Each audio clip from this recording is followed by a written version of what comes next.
So you got a bunch of video there without audio. My microphone was off.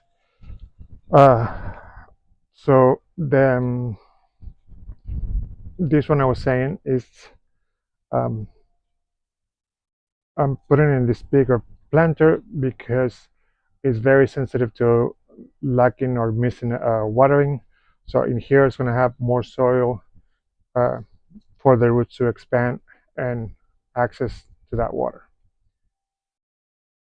Because this one's still small, I'm not going to be dividing that one. These roots are looking great.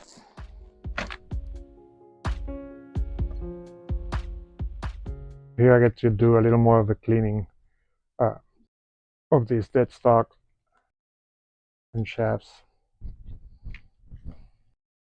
This one could be divided, but I'm just going to keep it as it is to fill the planter in the next repot in a couple of years. And that's when I'll separate some of it.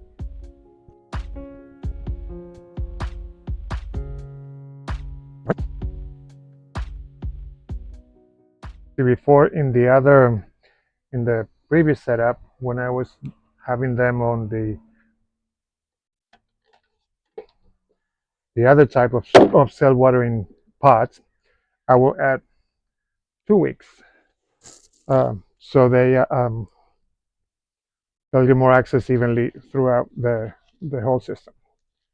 And this is basically this mix that it came on is basically just peat moss and perlite, which is, you know, not all that bad, but we can make it better. All right, so I'm gonna mention again what it did not get recorded in the beginning, which is the powder that I add to the division that I did on the Warsinia, and it's a mix that I make of cinnamon, rooting powder, and sulfur powder. Okay, so we got all the plants that are going to go here. I'm going to repurpose this soil and we're going to put it somewhere else. All right. And now, while I get the new mix, I'm going to play something that you didn't get to see on the actual making of the soil, which was the blending. I used my 2 big tubs to like blend it together, so check that out.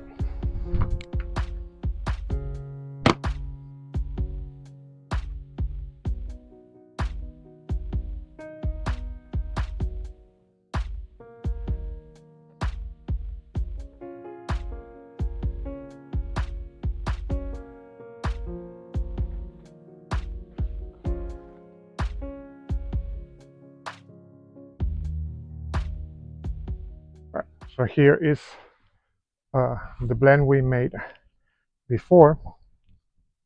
Now what I'm gonna add to this is a couple of things that are we're not adding when we mix this together. So first I'm gonna add this soil in, like, I would say halfway up.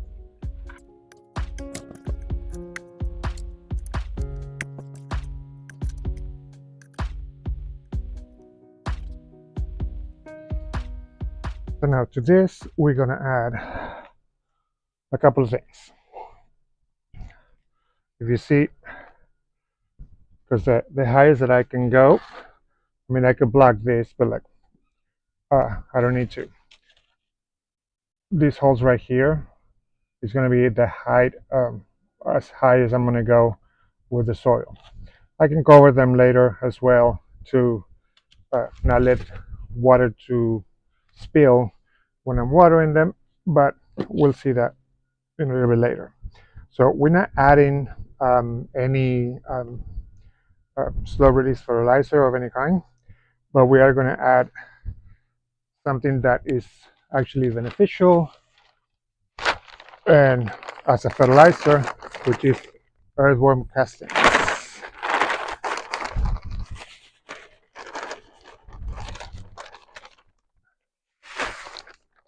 I'm waiting for the shipping of a new bag, but I'm just gonna add just a little bit to have something right away. Because even when I water them, I use a liquid fertilizer that is specifically designed for Calatheas. I'll show you what is the NPK on that fertilizer in just a moment. But right now, what we're gonna add is mosquito bits, and that's because this will get rid of the fungus gnats. At least if they put eggs in here, they're not gonna hatch. So I'm just gonna put it just a little bit for the bigger mix, and then at the end, after I put the plants, before I fill the the rest of the pot, I'm gonna add another little bit so it's more towards the surface where the fungus gnats are putting their eggs. So I blend that a little bit. Then uh, the systemic, even if this says like it's only like 8 weeks, and I do this, and forgive me, like I do this by the eye, but for this I do like a handful.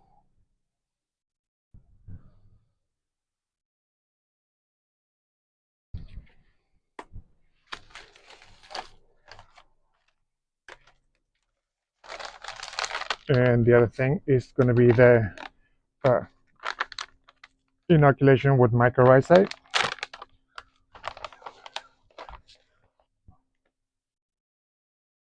Also for this, just 2 big spoons.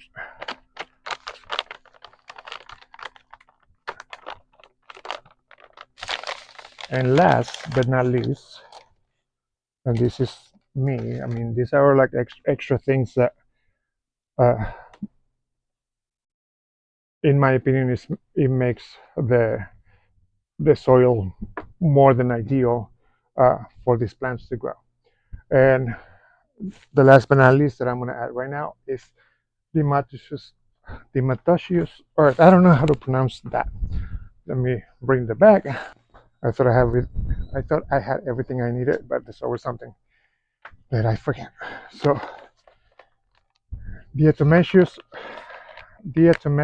earth, um, and this is great for the smaller pests that can be in the soil. Well, this one is actually food grade because I use this also I feed this to my cats. So again, a handful. Now my suggestion is to like wear gloves, especially if you have sensitive skin. Um, we don't care so much about like the bottom of the soil because all these are smaller granules that with every watering they will seep into the bottom as well. So don't worry so much about that part. So now we have to think of the placement. Because the Rosenii, I'm gonna have the other one on a different pot as a backup. I'm gonna put the shorter one right here, and it's sort of facing this way. So I just wanna make a little dent in here and just give enough room for the roots to move around and not just in one direction. Then now this one I have a smaller one, so I'm gonna use both of these in this planter. And if we look, it's leaning more towards this way. So I'm gonna have both of the velvety texture Calatheas in the back, So this planter will have that hole that you saw in the creation of it in the back, so it's not visible. All right, so with that one there, then this one gonna go right here. Just like give it a little bit of room in the back, so the roots have room to sparse. Another way to apply the mycorrhiza would be to sprinkle it on the roots we drop as we drop the dirt, but that's your call. All right, so now with the back done, we're gonna add the ones that I'm gonna go in the front. So that's gonna be the Louisia, the Beauty Star, and the other pinstripe. So I'm gonna get in front of the camera right now, a little in the front, so I see the placement just for a minute. So I want to have the pinstripes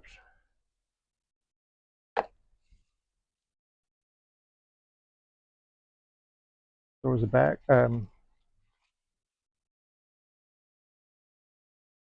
Here, the darker one in the middle, and the Lucia in the other corner.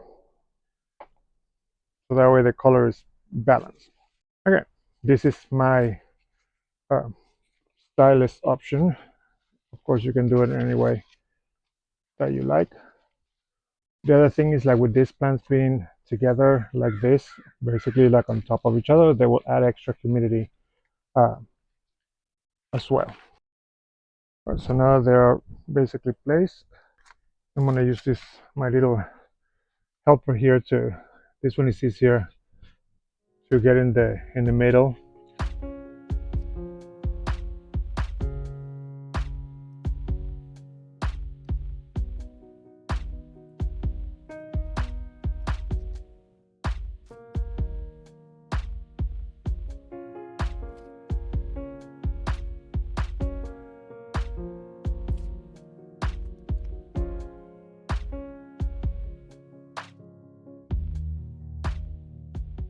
Okay, so now I'm pushing, making sure that I'm covering any front space.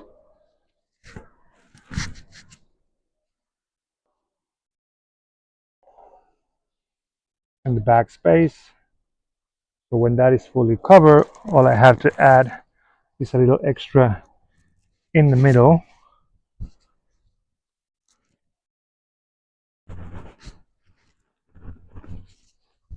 Then I'm going to cover the sides towards where the holes are, so it's level. Basically, I'm using like all the soil that I have available here, and I'm pushing it from the middle towards the back and towards the sides. So now I have a couple of holes in the middle there, and that will be easier to fill, and we'll be done.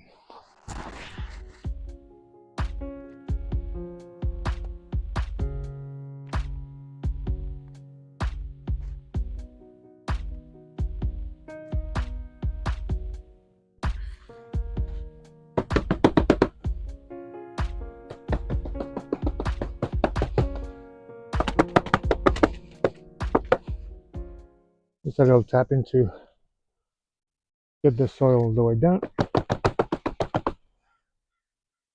But we don't have any holes around the roots that need to be filled, so we don't need to do that as much.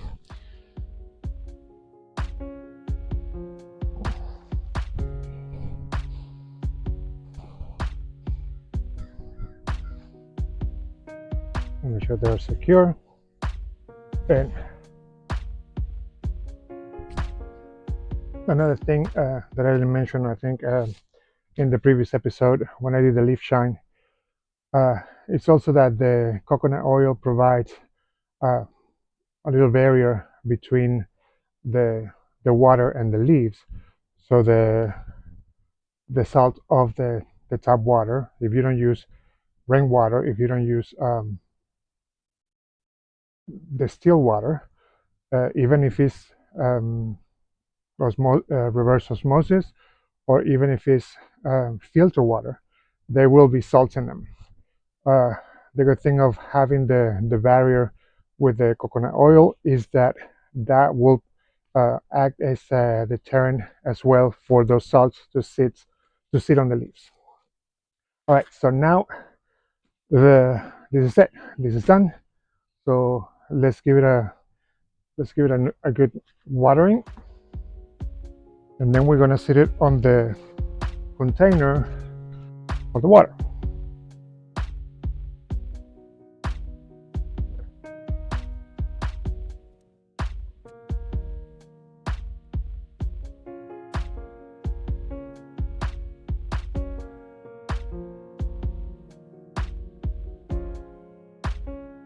All right, so a couple of things here before I finish the watering. This one is a little lopsided. Let's adjust that, and then we can arrange the leaves to our liking, because you know they are going to be falling at night as well. And the little handful of mosquito bits to finish the top.